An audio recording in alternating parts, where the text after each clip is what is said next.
trans Transjordan area, uh, taking this new route to get into Canaan, although he wouldn't go into Canaan himself. And so we were talking about his two conquests of these two kings, one being Sihon, and the other being Og. And we talked about how Og was actually a giant and how the dimensions of his dimensions that were given in the Bible about his bed and all of this stuff kind of matched up with what was known about this ziggurat in Babylon. We talked about that. But one of the things that came out of Og's destruction was where he was located. And he was located at Mount Hermon. That was his place of residence, Bashan, which is connected to Mount Hermon. And Mount Hermon goes all the way back to Genesis 6, dealing with the sons of God, where they first descended to earth and started copulating with human females. And so Hermon is a word that's derived from the word Hermon, which is derived from Haram. And you can see there's a shared root between the consonants, the KH, the R, and the M. I'm not an expert in Hebrew, but many of the words that are uh, translated into English have a specific root. And you change the word by changing the vowels, but you keep the consonants the same. But that word, Quran or Quran, actually means to devote to destruction or to exterminate. So that's the idea we're going to be working from when we start talking about Joshua in this next part, is the extermination of these giant clans, these descendants of the Nephilim. So we talked about that already. So let's jump in and discuss it now, right? This is the last chapter in this three part section. We talked about first when Moses first entered the Transjordan area, which is the area that is east of the Jordan River, um, before entering into Canaan. We talked about that, and we also talked about the different conquests that Moses had. He had to kind of battle his way through to get to a position where Joshua could take the lead and go into Canaan. And so now we're going to be focusing on Joshua and his conquest. Uh, and one of the things that happened, or the events that happened in the Transjordan, or on the other side of the Jordan, um, was like a preview for what Joshua was going to have to do. Because again, the two kings that Moses had to fight against, or two of the kings that Moses had to fight against in the Transjordan, were considered descendants of the Nephilim or the Rephaim, these giants. And so this idea of extermination, and I mentioned to Sister Yvette earlier, how how I was wrestling with this whole concept of exterminating people, right? It's very troubling when you think about how God would sanction the destruction of people. But we're going to talk about it and put some context to it. And in doing so, we're going to understand that it's not just wholesale, wanton destruction, right? It had what was happening in the Transjordan and in Canaan and in the places where Joshua was going. It had a specific aim. So we're going to talk about that. But we think about it, the backdrop is always thinking about the fact that the people who were there in the land that was being conquered, some of them, not all of them, some of them were descended from these supernatural beings, these Nephilim that we've been talking about forever. We've been talking about them from the very beginning of the study, especially when we did the section on Genesis 6.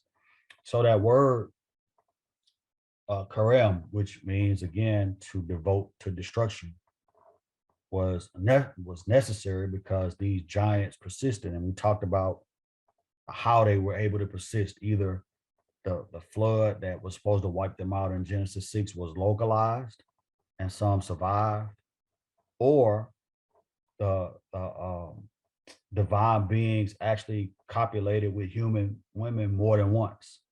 So either one is plausible. I think is more. Uh, I think I lean more towards the actual survival than this happening more than once. Because again, when it happened the first time, uh, God sent the flood. And so if God sent the flood the first time, if it would have happened again, why was there not more destructive events? Were there not more destructive events to kind of try to wipe that population out? And so all of this is pointed towards uh stemming the tide and rooting out this, these semi-divine beings, or these descendants of these semi-divine beings that actually were enemies of Israel. Because again, you go back to Numbers 13, they were enemies in that they were the fear of these Anakim, or descendants of the Nephilim. That fear kept uh, the spies and Israel, and the 12 spies that went in, 10 of them came back with a bad report. It kept them from obeying God, right? Because the mandate was for them to go in and possess the land. And their fear of these giants, in quotes, uh, kept them from obeying God. So we're going to be talking about this whole idea of devoting something to destruction. Um, but it's not just simple warfare, right? It's more than that.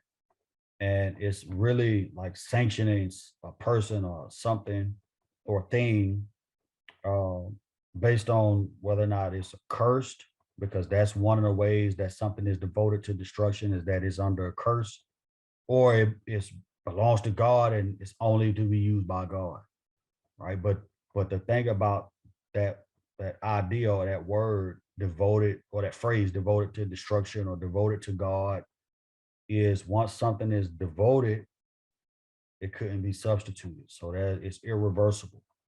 All right. So let's kind of give it some context first by looking at Leviticus 27. Let's turn to that. Leviticus chapter 27 and then verse 28. And if you have any questions, you got a comment, just feel free to unmute and interrupt, or you can put it in the chat. Either way, yeah, just feel free to interject at any time. So let's go to Leviticus 27. Come on, Russell, get it together. I had marked all these pages beforehand and everything, but then I closed the Bible and lost everything. I'm sorry, Leviticus 27 and verse 28. It says, nevertheless, anything that a man sets apart, and when you see again that phrase sets apart means can literally be translated as devotes or devoted. So anything that uh which a man sets apart to the Lord out of all that he has, of man or animal, or of the fields, or of his own property, shall not be sold or redeemed. Anything devoted to destruction is most holy to the Lord. So it's kind of like a sacrifice almost. It's like I'm devoting this to God only. So if it's an offering, if it's whatever, it belongs to God, and it has to be destroyed, right? So let's go to Numbers 18 and 14 and keep pushing this concept, right? Because again, once something was devoted or consecrated, there was no substitute for it. You couldn't swap it out with something else. Once that thing had the stamp on it, that was a wrap. Numbers 18 verse 14. Again, this is the idea of exclusivity, right? It says every devoted thing in Israel shall be yours. So this is God talking, giving prohibitions about what to eat, what not to eat, what to sacrifice, what not to sacrifice. And so again, it says every devoted thing in Israel shall be yours. So that word that or phrase devoted is there again, and we see it multiple times. Turn to Joshua 6 and 18. Joshua 6 and 18.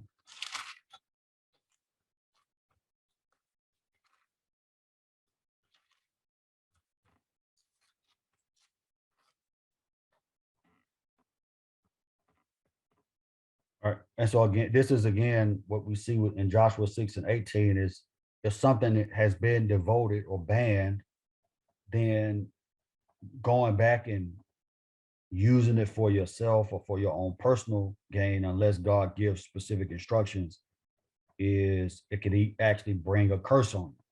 So it says, but as for you, only keep yourselves from the things under the ban.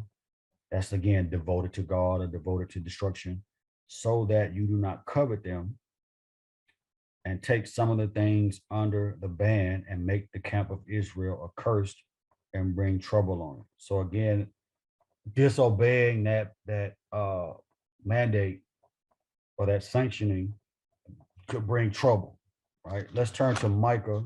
It's the Old Testament minor prophet. Go all the way past Isaiah and Jeremiah. Actually, if you go to Zechariah and work backwards, you'll be right there because it's right after the book of Jonah.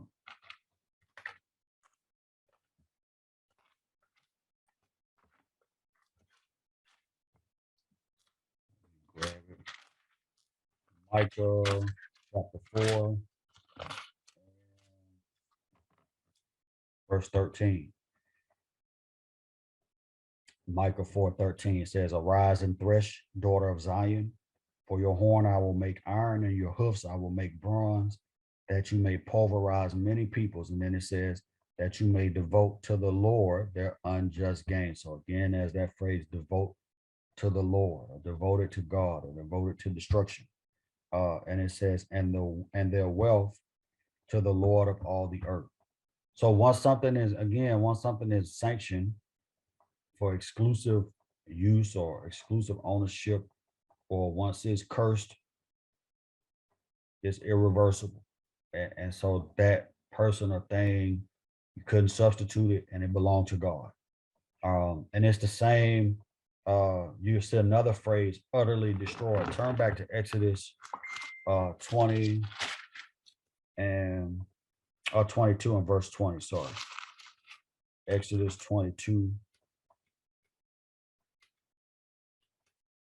and verse 20. And you're going to see this phrase too a lot, and it means the same thing. It says, he who sacrifices to any god other than to the Lord alone shall be utterly destroyed. So when you see that phrase, devoted to God, devoted to destruction, utterly destroyed, that's what that means. Those things all kind of fall in the same pattern, or they fall in the same, under the same umbrella. And again, it's irreversible. So how again, how do we understand this? Because it's a tough topic to deal with, because there's always going to be some collateral damage, even if, you know, the Nephilim or the descendants of the Nephilim or the Anakim or whoever the giants were that they were looking for, they were living among people who were not descendants of the Nephilim. So that collateral damage is the part that's difficult to understand. But again, all the conquest of Canaan came from the worldview that's derived from Deuteronomy 32 verses 8 and 9. Let me just turn, you don't have to turn because we've dealt with this before. I'm gonna turn to it and just read it. Deuteronomy 32 verses 8 and 9. Flip to it right quick. And this is where the whole idea of the disinheritance that happened after the Tower of Babel was where they tried to construct the Tower of Babel. This is the punishment in which everybody was scattered in the earth, and the languages were scrambled and all of that. So in verse 8 and 9 of Deuteronomy, it says, when the Most High gave the nations their inheritance, and this is when he also put the nations under the dominion of these lesser gods at the same time. It says, when the Most High gave the nations their inheritance, when he separated the sons of man, he set the boundaries of the peoples according to the number of the sons of Israel. Sons of Israel refer to the supernatural divine council and those other lesser gods. And it says, for the Lord's portion is his people. So now he circles back to Israel. Jacob is the allotment of his inheritance. And so Israel is God's portion. every other nation was disinherited as a punishment for what happened with at the Tower of Babel. So now you have this disinheritance. You have all the people scattered, different languages, different everything, and being under the dominion of these lesser beings, lesser Elohim, right? And so when you look at again this word Quran, it is informed by the persistence of these giants, right? These giant clans that persisted all the way up through the book of Numbers. And you're going to see later all the way up through David's time, right? So these rival divine beings that, that also existed, spawn or had, relations with human women. So they spawned these giants, and these giants persisted. And because they persisted, they had to be wiped out. So any descendant of these giants or the Nephilim uh, was viewed as not belonging to God outside. Because if Israel was God's portion, and the giants who persisted lived in places outside of Israel or outside of the camp, because they hadn't actually formed into a nation state yet. They were just a group of people, like nomadic in the sense after they left Egypt. But anyone who existed outside of that was considered not a part of God's will, right? This is where we thank God for Jesus, because anyone not in that a descendant of those 12 tribes what is a Gentile, right? And so we thank God for Christ breaking down the dividing wall, and bringing together both Jew and Gentile, male and female, slave and free. And like scripture says in Galatians 3, in Christ Jesus, we're all one. We thank God for that. Because these Nephilim, these giants, any descendant was considered outside of the will of God, considered an enemy to Israel, and so they couldn't coexist. Uh, so Israel, who is God's portion, would not coexist with the spawn of these other gods, right? Period. And so that's the mindset and thinking about what Joshua had to do when he went in to possess Canaan. That's the mindset, is that this coexistence is not possible. So we gotta wipe these folks out. We gotta wipe them off the face of the earth. So it's Joshua who would lead the conquest of Canaan. And all of these conquests and all of the battles and the fights were in light of Genesis 6, which we talked about. The Nephilim were in the earth after those days, after the flood. And then Deuteronomy 32, which we just talked about, and Numbers 13. Let's look at that real quick, because this is just like it's a kind of refresher. Those three passages of scripture kind of inform what's going on, what's going to happen in Canaan, and why it's happening. Numbers 13, verses 32 and 33. Look at what it says. It says, so they gave out to the sons of Israel a bad report. This is after Joshua and Caleb and the other 10 spies went to spy out Canaan. They brought fruit back. They saw the land was exactly as Moses described it, flowing with milk and honey, fortified cities. But they also said they saw people who were very tall walking around. We're going to talk about that in a second too. But so 10 of the spies gave a bad report. So it says, so they gave out to the sons of Israel a bad report of the land which they had spied out, saying, the land through which we've gone and spied out is a land that devours its inhabitants, and all the people whom we saw in it are men of great size. Verse 33. There also we saw the Nephilim, the sons of Anak are a part of the Nephilim, and we became like grasshoppers in our own sight, and so we were in their sight. So these are this is the kind of backdrop that all of Joshua's wars and conquests were fought under. Right, this is the backdrop. So with that being said, let's talk about this holy war that Joshua has to wage. Um, Started with Moses. We talked about that at the very beginning. Moses conquering Og and Sihon, both believed to be descendants of Nephilim or Rephaim, uh, and both believed to be descendants of giants. Well, we also talked about the fact that the enemies of Israel, who were descendants of the Nephilim, descendants of Anakim, were devoted to destruction. We're going to talk about that now for a good bit, which would have really been basically devoting them over to God as an act of sacrifice to God, right? And so I know again it's difficult to contemplate that, but when you think about what the purpose is, then it helps to bring it into focus. And so this is where Joshua started, right? This is the first place that Joshua went into and conquered was Jericho. You know the story of Jericho. He went there, and it kind of basically started from the inside out. So you can see how the arrows kind of jut out from Jericho up north and then to the south.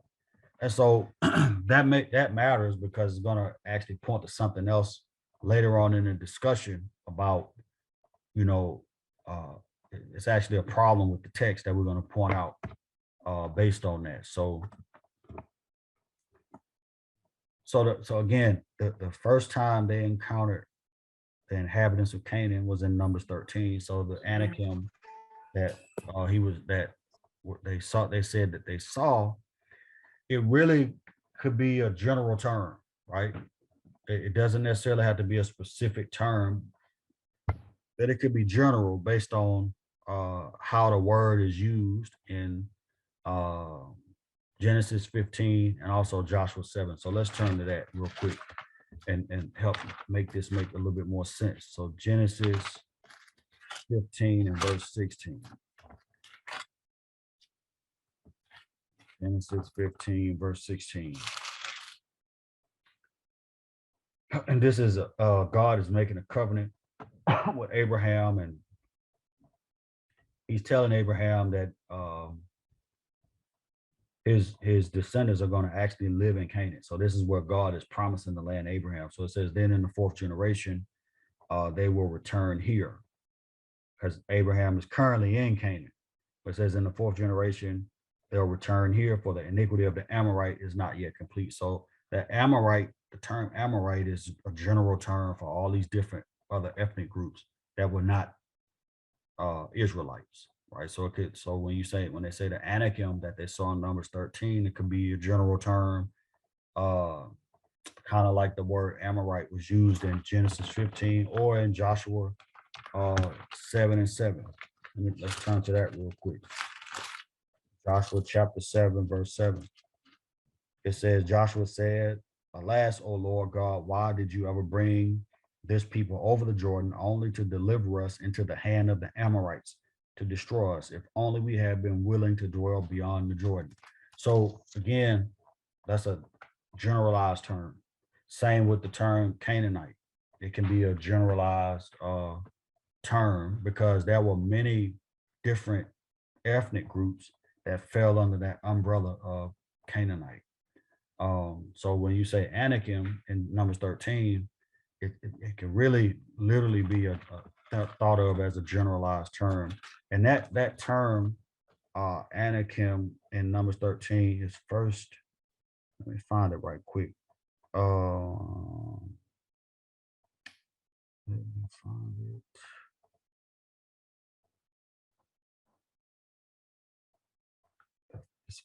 They first see that. And let's see, let's start at 26. They proceeded to come to Moses and Aaron and to all the congregation and the sons of Israel in the wilderness of Paran at Kadesh. And they brought back word to them that all the congregation showed them the fruit of the land. It says, thus they told them, we went into the land where you sent us, and it certainly does flow with milk and honey, and this is its fruit. Nevertheless, the people who live in the land are strong. The cities are fortified and very large. Moreover, we saw, and so this is in verse 28, we saw the descendants of Anak there. And it says, Amalek is living in the land of the Negev, and the Hittites and the Jebusites and the Amorites are living in the hill country, and the Canaanites are living by the sea and by the side of the Jordan. So you can see even right there are multiple ethnic groups right? But when it says the Amorite, sometimes it's generic, sometimes it's specific. Same with the term Canaanite. So when they said in Numbers 13 and 28 that they saw the descendants of Anak and then Amalek and the Jebusites and the Amorites, what that really, what this is what the author proposes, that a better translation is that they saw unusually tall people everywhere they went. So that's where the whole idea of giants comes from, right? The fact that the people that they encountered, some of the people were unusually tall, and that led them to suspect that those people were descended from the Nephilim. All right, so now you got this mandate to go in and take the land, dispossess the people, and destroy them. But when you think about, again, going back to that term devoted to destruction, Karam, when you see it in the accounts of conquest, it only happens where these giant clans are believed to be like these little persistent pockets of Nephilim descendants. It only happens where those clusters are present, right? And so one exception where it's indiscriminate, where it's destroy everybody, is in Deuteronomy 7, verses 1 and 2. Let's pick that up real quick. But otherwise, it's not indiscriminate. It's very specific as far as where this has to happen. Um, Deuteronomy 7, verses 1 and 2. When the Lord your God brings you into the land where you're entering to possess it, and clears away many nations before you, the Hittites, the Girgashites, the Amorites, the Canaanites, the Perizzites, the Hivites, and the Jebusites, 7 nations greater and stronger than you. And when the Lord your God delivers them before you and you defeat them, this is the part right here. Then you shall utterly destroy them. You shall make no covenant with them and show no favor to them. So in that particular case, it's more of an indiscriminate command, right? But we look at other places where the command is more precise to understand that this is, even though this is a indiscriminate, seems indiscriminate and more general, the scriptures where it's more precise help us to interpret what this actually means. All right. And so any Nephilim descendants, the bottom line is any descendants of the Nephilim had to be eradicated. Right. And so when you think about Joshua going into Jericho, right? It was a divide and conquer strategy. Start in the middle and work your way outward. And that one I showed you on the map where Jericho was in relation to the other places that Joshua would conquer.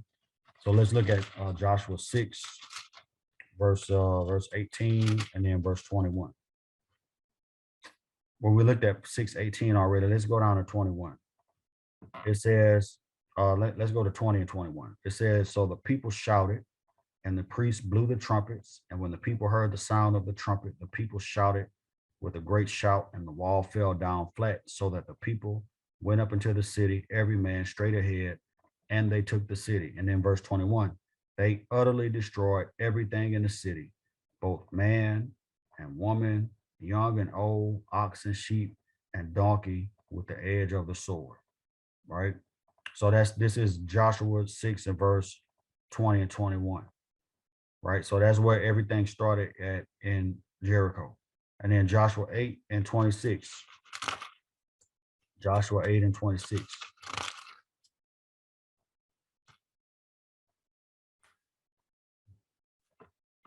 It says, all the people, I'm going to read 25 and 26. All the people who fell that day, both men and women, were 12,000, all the people of 8.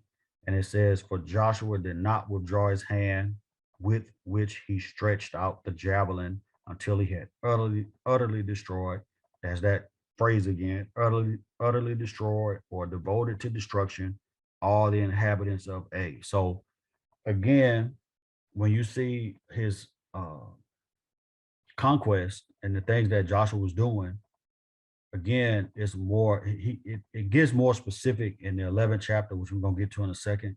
But the term devoted to destruction was not just go in and just murder everybody. There was a specific reason for that. And so Joshua 10 and 28, 10, 35, 10, 37, 39, and 40, when we talk about all of his conquests, that term devoted to destruction is only used 5 times, right? And anywhere that term was used, it was focused on an area where there was some presence of either Anakim descent or Nephilim descent. Now, the problem is that there would also be some collateral damage because there are people living here that are not descendants of the Nephilim and that are not descendants of the Anakim. And that's the part where it's difficult to kind of stomach, like, wow, they just killed everybody. They just went in and wiped out the whole population. And it's okay to have a problem with that.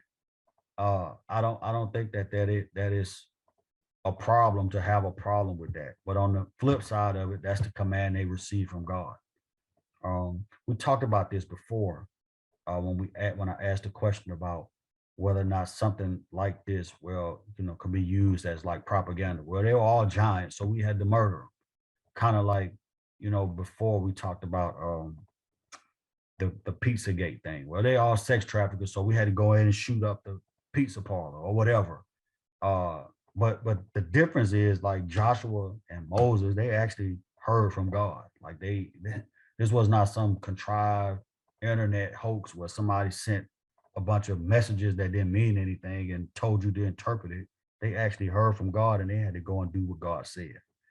So yes, there was going to be some collateral damage, but you know, this was a mandate that God gave them and a promise that he gave to Abraham.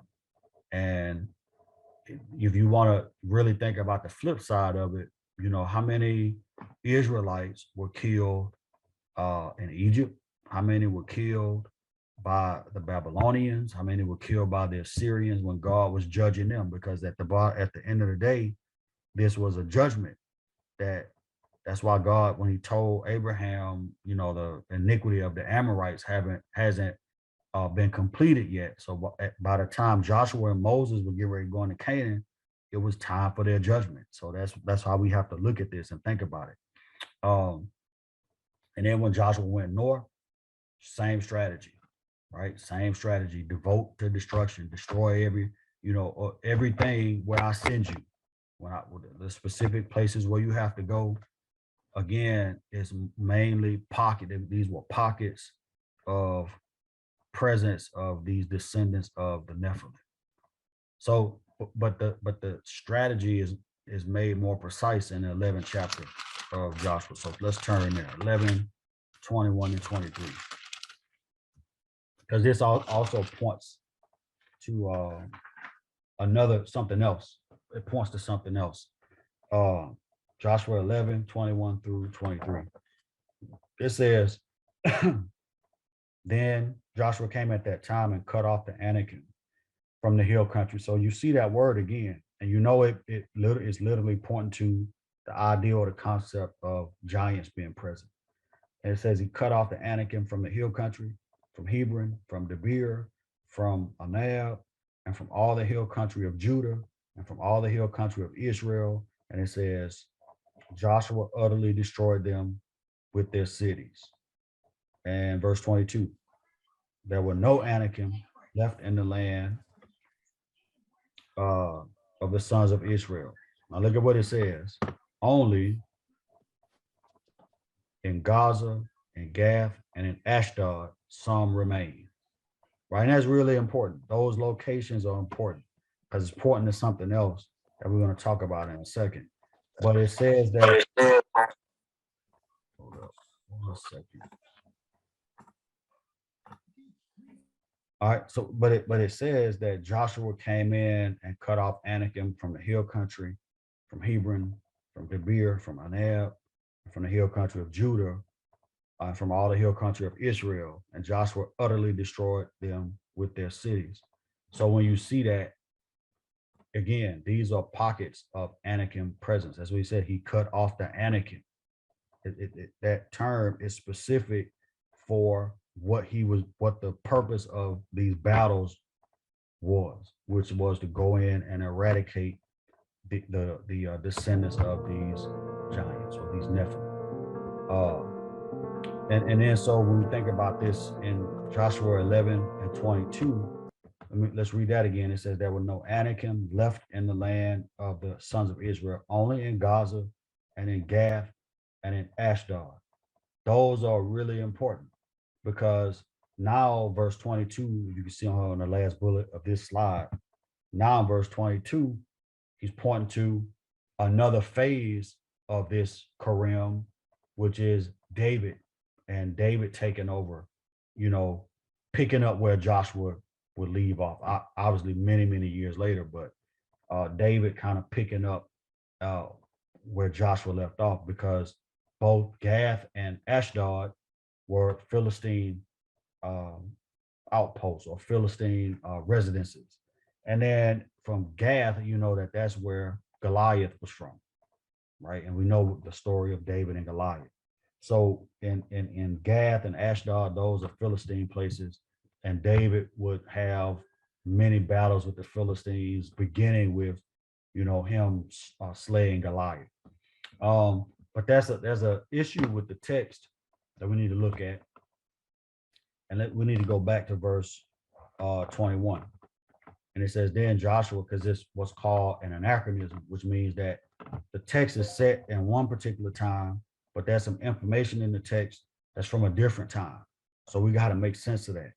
And it says that then Joshua came at that time and cut off Anakim from the hill country, from Hebron, from Debir, and from Anab, and from all the hill country of Judah, and from all the hill country of Israel. So that's a problem because Judah and Israel didn't exist at this time. Israel was not a nation. Judah and Israel didn't exist until Solomon's sons were had taken over the kingdom, and then the kingdom ended up getting split. 10 kingdoms, 10 tribes to the north, 2 tribes to the south.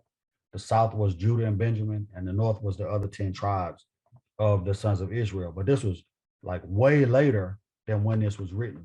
So what that points to is the fact that the book of Joshua was finished uh, in a different time, right? It wasn't written during the exact occurrence of these events, but it was written after the events actually happened. And so that's how you get a textual anomaly, like saying Judah and Israel in the text when Judah and Israel didn't exist. So that's one issue kind of with the text, but there's another thing with the text too that we need to talk about, and it is the fact that one is the question of what constitutes someone being a giant. If we look at First Samuel, turn to First Samuel 17 and verse 4. First Samuel 17, verse 4.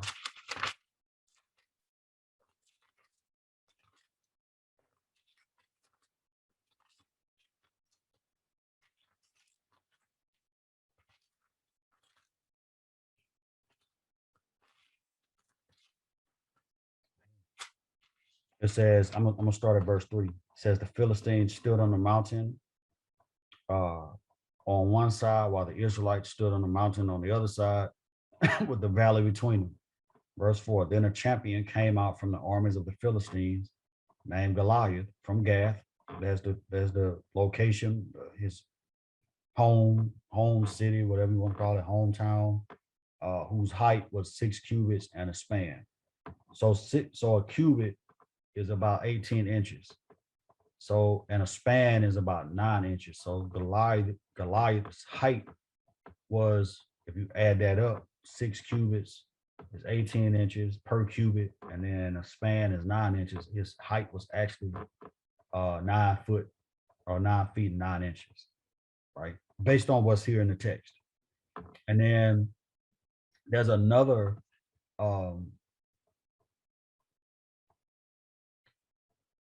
source, the Dead Sea Scrolls, if you haven't heard of those before, which is believed to be more accurate.